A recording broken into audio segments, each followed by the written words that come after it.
Bismillahirrahmanirrahim. Assalamualaikum warahmatullahi wabarakatuh.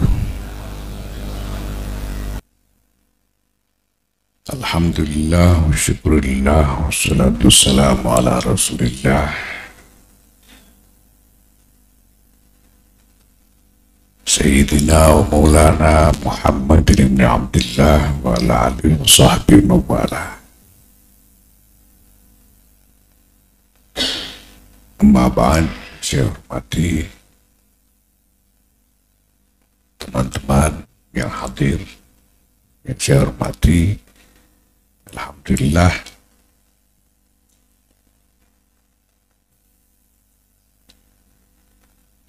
Al-Islam linsaniha sebagai brand, sebagai merek, sebagai tanggapan terhadap gejolak internasional menyangkut konflik di berbagai titik panas di seluruh dunia, khususnya di Timur Tengah, yang kemudian juga diwarnai dengan gerakan-gerakan yang disebut sebagai gerakan radikal, gerakan ekstremis, gerakan teroris yang membawa-bawa label Islam.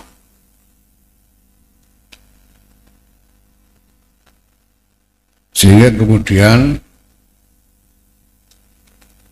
secara besar-besaran sebagai kebijakan dari berbagai aktor politik utama di dunia internasional pada waktu itu, wacana tentang moderasi agama. Dan kita tahu selama ini yang menjadi sasaran utama adalah Islam. Islam harus menjadi moderat, sehingga di mana-mana, khususnya di bawah, ya boleh saya katakan di bawah kepemimpinan Al-Azhar, dibangun wacana besar tentang Islam wasatiyah. Sementara kita tidak pernah dengar tentang Kristen wasatiyah atau Yahudi wasatiyah atau Amerika wasatiyah, sehingga Islam itu kemudian secara implisit menjadi satu-satunya tertuduh di dalam gejolak dan kacauan dunia yang terjadi. Nah, walaupun tidak berani ngomong, tapi sebetulnya saya kira banyak orang merasakan seperti saya, yaitu sakit hati melihat keadaan. Karena dalam kenyataannya gejolak yang terjadi itu lebih kompleks dari sekedar urusan Islam melawan dunia di luar Islam. Ada kepentingan pragmatis, ada kejahatan-kejahatan yang dilakukan oleh pihak-pihak yang tidak mungkin mengatasnamakan Islam, dan ada juga aktor-aktor yang memang sengaja menarget Islam sebagai sasaran dari strategi konfliknya. Nah, maka kita berusaha membangun satu strategi tandingan, boleh dikata, strategi alternatif terhadap masalah ini. Karena kekacauan global itu realitas yang tidak bisa diingkari dan harus cari jalan keluarnya. Dan tidak bisa diingkari juga bahwa kekacauan itu memang menyangkut Islam. memang menyangkut Islam dan dunia Islam. Nah, kita mulai membangun strategi itu dimulai dengan kampanye tentang Islam Nusantara. Kenapa? Karena di panggung global suara Islam itu didominasi oleh Timur Tengah. Memang pada waktu itu yang dianggap legitimate, yang dianggap sah sebagai suara Islam itu kurang lebih hanya yang dari Timur Tengah, dan kita sendiri suara Islam dari luar Timur Tengah tidak mendapat perhatian, nyaris tidak mendapat perhatian, karena yang di luar Timur Tengah dianggap kurang Islam. Bahkan, dan ini bukan hanya persepsi dari kalangan luar Islam, saya kira ini teman-teman yang selama ini hidup ngaji dan bergulat dengan kalangan ulama Timur Tengah, saya kira juga tahu bahwa ulama-ulama Timur Tengah sendiri memang punya anggapan kita ini tidak terlalu Islam. Nah, sementara selama sekian lama tidak ada gagasan wacana, apalagi gagasan strategis yang muncul dari Timur Tengah yang betul-betul bisa menjadi harapan jalan keluar. Nah, kita sebetulnya punya gagasan tentang jalan keluar itu, cuma bagaimana caranya supaya suara Islam yang bukan Timur Tengah ini bisa didengar. Itulah sebabnya kita mulai dengan kampanye Islam Nusantara untuk mengklaim, untuk merebut klaim bahwa ada Islam di luar Timur Tengah yang sama-sama autentiknya, sama-sama sahnya, dan sama-sama berhak dan harus didengar sebagai suara Islam oleh dunia. Alhamdulillah kita cukup berhasil dengan kampanye Islam Nusantara itu, dan ini kampanye yang kita kerjakan secara komprehensif dan multi level, ya. Tapi bukan seperti multi level marketing, tapi multi level dalam arti kita kerjakan dari mulai mengembangkan wacana di tingkat lokal di dalam negeri sampai dengan lobby-lobby internasional dan upaya untuk membangun PR internasional terhadap brand Islam Nusantara ini, sehingga sekarang alhamdulillah sudah diterima. Bahkan kalangan Timur Tengah sendiri sudah menerima, terpaksa menerima dan mengakui adanya Islam Nusantara ini sebagai model atau brand Islam yang legitimate. Nah, kemudian kita keluarkan apa sebetulnya gagasan tentang strategi yang dari Nusantara itu. Tahun 2017 kami menggelar konferensi internasional yang kami beri judul Humanitarian Islam, yang aslinya sebetulnya dari istilah Arab, yaitu Al-Islam lil Insaniyah, yaitu Islam yang memberi jawaban kepada masalah-masalah kemanusiaan masa kini.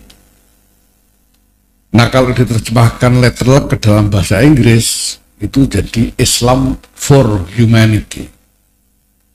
Tapi ketika kami bicarakan dengan teman-teman yang orang Inggris beneran, orang Amerika dan pokoknya orang Inggris beneran lah, mereka bilang kalau Islam for Humanity itu nanti khawatirnya dikira kita mau memaksa seluruh umat manusia masuk Islam semua gitu sih, sehingga bisa menimbulkan salah paham. Makanya dipelintir sedikit jadi Humanitarian Islam.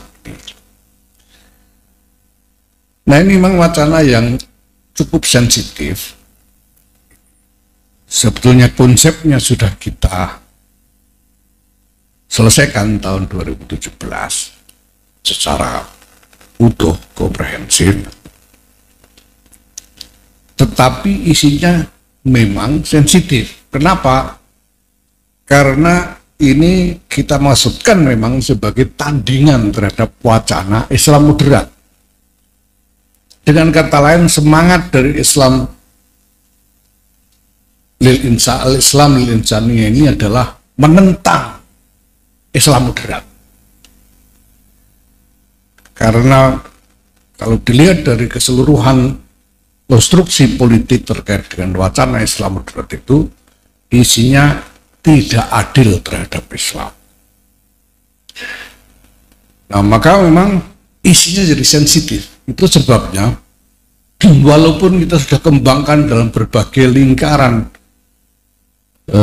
studi yang memang eksklusif di sana sini, dan kemudian berhasil menjadi brand yang sebagai brand, sebagai istilah juga dikenal cukup luas, khususnya di dunia internasional. Bahkan belum lama ini ada satu lingkaran akademis di Eropa yang dipimpin oleh Profesor Rudiger Lurger dari Universitas Jena, Austria, yang menulis buku tentang humanitarian Islam ini diterbitkan oleh penerbit terbesar di Eropa, namanya The Brill di Eropa. Ini buku yang sangat bergengsi, diterbitkan oleh penerbit bergengsi tentang humanitarian Islam. Jadi sudah terkenal duluan humanitarian Islam ini. Cuma secara internal memang, apalagi untuk masyarakat Indonesia umumnya, di kalangan NU sendiri masih belum cukup diketahui atau dipahami apa isi dari wacana Islam lil insaniyah ini. Sehingga baru-baru ini ada peneliti dari ISEAS, ya, ISEAS Singapura, yang meneliti tentang humanitarian Islam ini dan melakukan wawancara dengan berbagai pihak. Mereka menyimpulkan bahwa humanitarian Islam ini hanya dikenal oleh kalangan terbatas saja di lingkungan NU ini, dan pemahamannya masih tentang perenang satu sama lain beda-beda. Kenapa? Karena dokumen humanitarian Islam itu hanya kami buat dalam bahasa Inggris dan bahasa Arab. Sengaja hanya kami buat dalam bahasa Inggris, tidak dalam bahasa Indonesia, karena kita khawatir kalau bahasa Arab itu kan orangnya orang alim beneran yang baca. Bahasa Inggris juga kalangan akademis beneran yang baca. Nah, kita khawatir kalau kita bikin dalam bahasa Indonesia, itu nanti orang goblok-goblok ikut baca juga, sehingga terjadi salah paham dan ya seperti dunia medsos kita sekarang ini terjadi kacauan. Maka memang belum kita sosialisasikan. Nah, sekarang kita melihat bahwa sudah tiba waktunya bahwa ini diperkenalkan secara lebih luas. Tidak berarti bahwa isi dari wacana humanitarian Islam itu memang sudah final atau sudah lengkap atau sudah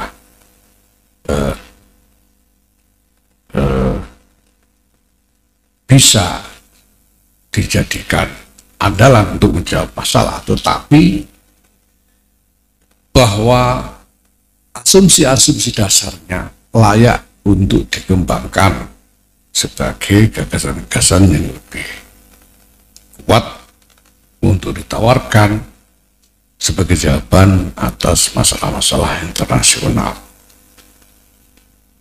Nah, setelah dokumen humanitarian Islam itu sebetulnya masih ada beberapa dokumen lagi yang jadi sambungan dari ini, seperti misalnya dokumen yang disebut sebagai Manifesto Nusantara. Nah, dokumen-dokumen ini mengakses dua masalah dasar. Yang pertama adalah bagaimana mencari jalan keluar dari konflik global dari perspektif Islam, dengan asumsi bahwa Islam yang Rasulnya ini ursila rahmatan lil alamin ini pasti punya jawaban. tidak mungkin tidak punya jawaban atas masalah kemanusiaan. Pasti. Cuma bagaimana jawaban itu dirumuskan. Yang kedua, kita ingin mencegah atau melawan satu tren konsolidasi kekuatan global sedemikian rupa yang berpotensi melahirkan tirani. Karena sekarang ini ada kekuatan-kekuatan luar biasa besar, baik secara ekonomi maupun politik, yang kalau tidak dilawan dengan gerakan kemanusiaan yang meluas, berpotensi untuk menjadi tirani global. Karena konsentrasi akumulasi sumber daya ekonomi yang besar-besaran, yang bisa lebih besar dari beberapa puluh negara jadi satu kekayaannya, dengan konsentrasi kekuatan militer yang juga besar-besaran, ini kalau tidak dilawan dengan gerakan kemanusiaan yang luas, sangat berpotensi akan menjadi tirani. Dan khawatirnya Dajjal jadi terlalu cepat datangnya itu, jadi sehingga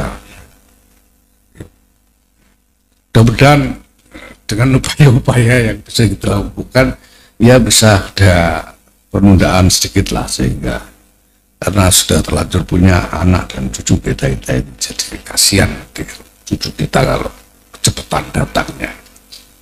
Nah, Bapak Ibu sekalian yang saya hormati, ini semua adalah wacana yang merupakan upaya kita memicu diskusi yang lebih jujur dan lebih decisive. Dalam arti memang dimaksudkan untuk menemukan jalan keluar beneran, bukan cuma omongan mulut manis saja. Seperti forum-forum dialog antar agama selama ini yang isinya cuma mulut manis saling mendakwai di antara tokoh-tokoh agama, tapi tidak jujur dan tidak sungguh-sungguh memikirkan jalan keluar. Nah, mudah-mudahan dengan ini kita sungguh-sungguh bisa menggulirkan satu dinamika pengembangan wacana, strategi, dan gerakan yang kita mulai dengan Jamiah Nahdlatul Ulama ini, dan mudah-mudahan bisa menjadi kontribusi yang bermakna bagi kemanusiaan seluruhnya. Amin. Wallahul muwaffiq. Assalamualaikum warahmatullahi wabarakatuh.